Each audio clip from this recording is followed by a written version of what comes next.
What is up everybody, I'm hoping you're all well, and it's time to review my first movie of 2020. And what movie is that? Well, it's a movie that sees Guy Ritchie return to a genre of film that he helped make incredible. But how does this movie compare to his other movies such as Lock, Stock and Two Smoking Barrels and Snatch? Well, that's what we're here to talk about, guys, so let's talk about it.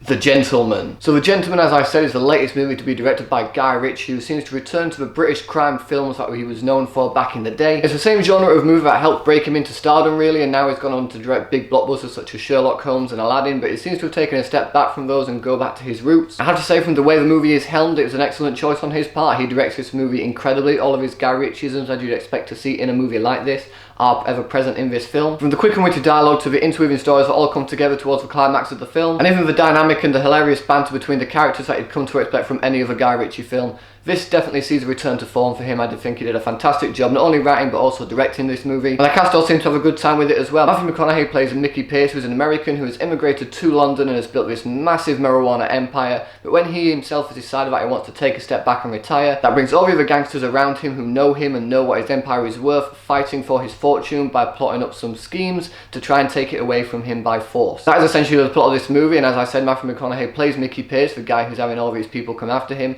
and he plays a very good part in this movie. He's very subdued, very subtle in everything that he does. Unlike some of his other movies, we actually see in him as he's already risen up to the levels that he's at. Before we get a little bit of backstory into how he built himself up, we don't get too much into detail about that. We know he's done a lot of bad things to get to where he is now, but it doesn't really show much of that in the film, which I actually rather liked about his character. He kept him quite mysterious, quite intriguing. You also got Charlie Hunnam, who plays his best friend, his right-hand man. And while you can see the dynamic between them definitely being there, the chemistry between them was fantastic. Their back and forth was great. You can tell that these two have been friends for a very long time. It doesn't give you too much into the backstory of how they became friends or how they built themselves up together to get to where they are now. And while I wish I'd seen a little bit more of that, again, it does add to the intrigue of these characters. We're not supposed to see how they built themselves up to this point. We're seeing how they're at this point and now people are coming after them because they've made such a good fortune where they are. And Charlie Hunnam personally gave a fantastic performance in the movie, as did Michelle Dockery, I believe that's how you pronounce her name anyway, who plays McConaughey's wife in this movie. I thought they had a great dynamic. Their chemistry was great. They had that sort of love-hate relationship where they throw banter at each other, throw insults at each other, but you can tell they care about each other very much. But it didn't come off in the sort of way where they're forcing this relationship on you as if to say these guys love each other, you need to see that they love each other. They do it in a very sort of way where you can buy into their relationship and just sit back and go, yeah, this is a relationship I buy into. I believe these two are actually in love. I believe the banter between them. I just thought they both personally had really good chemistry together. Other actors like Henry Golding, Jeremy Strong and Colin Farrell all give fantastic performances as well. There's a lot of hilarious moments involving every single character in this movie,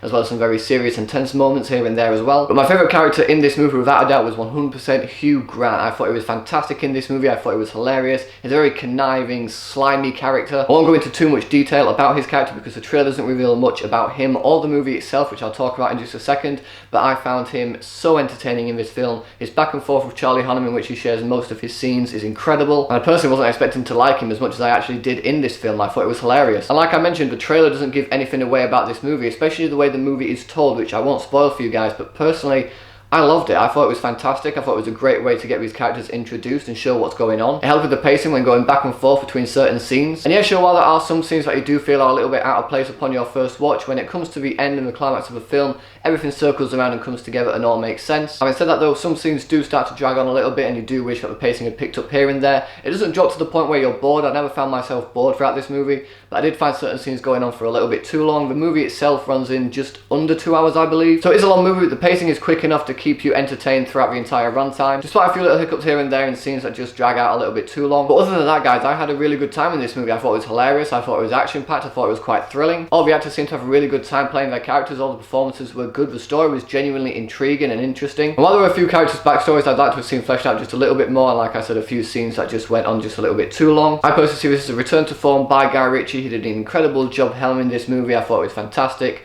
Hilarious, action-packed, thrilling, everything I've just already said. So for all those reasons, I'm going to give The Gentleman 4 stars.